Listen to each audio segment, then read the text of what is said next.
नमस्कार, we today news में आपका स्वागत है और मैं हूं आपके साथ वैशाली।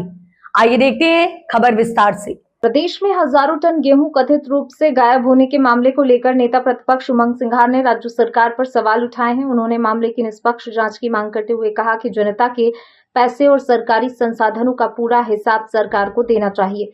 उमंग सिंघार ने कहा कि बड़ी मात्रा में गेहूं के गायब होने की खबरें गंभीर चिंता का विषय हैं। उनका कहना है कि इतनी बड़ी मात्रा में अनाज बिना परिवहन व्यवस्था के नहीं जा सकता, इसलिए पता लगाया जाना चाहिए कि गेहूं कहां गया और इसके लिए कौन जिम्मेदार है। नेता प्रतिपक्ष ने कहा कि यदि हजारों टन गेहूं ट्रकों के माध्यम से परिवहन किया गया है तो उससे जुड़े सभी रिकॉर्ड और दस्तावेजों की जांच की जानी चाहिए। उन्होंने मांग की पूरे मामले की पारदर्शी जांच कर दोषियों के खिलाफ कार्रवाई की जाए। सिंघार ने कहा कि प्रदेश की जनता के धन और संसाधनों से खरीदे गए अनाज के संबंध में सरकार को जवाब देना होगा। उन्होंने गेहूं के भंडारण, परिवहन और वितरण से जुड़ी पूरी जानकारी सार्वजनिक करने की मांग भी की। बात कही थी कि ऐसे कई मंदिरों में इस प्रकार की घटनाएं हो चुकी।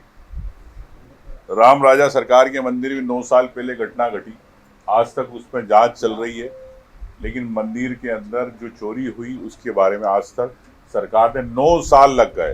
राम की बात करने वाले राम के मंदिर की चोरी नहीं पकड़ पाए 9 साल के। ये भारतीय जनता पार्टी की सरकार है।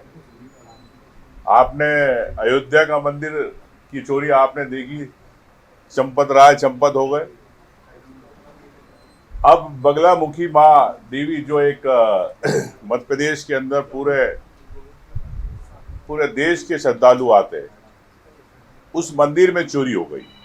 इनके मंत्री कहते हैं कि हम जांच समिति बना दी, जांच कराएंगे, और जो वसूली कर रहे थे उनके बारे में उन्होंने कहा क्या जिला प्रशासन को जानकारी नहीं थी?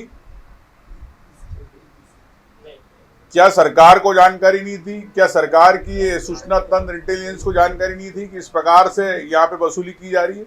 सबको जानकारी थी, लेकिन ऐसे कौन लोग हैं जो बीजेपी के जिनका वरस इन लोगों पे था? सवाल ये है, क्या उन पे आज तक कार्रवाई क्यों नहीं हुई? मैं समझता हूं कि नलखेड़ा के इस मंदिर को लेके पूरे हिंदू समाज की आस्था है।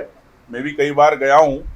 अगर इस प्रकार आपने देखा, उम्मीद तो कह सकता हूं कि आने वाले समय में महाकाल की में भी इस प्रकार का घोटाला उजागर हो सकता है। वहां भी इस प्रकार की शिकायतें मिल रही है। मैं कहना चाहता हूं मुख्यमंत्री जी से कि 2 दिन से आप क्यों मौन है?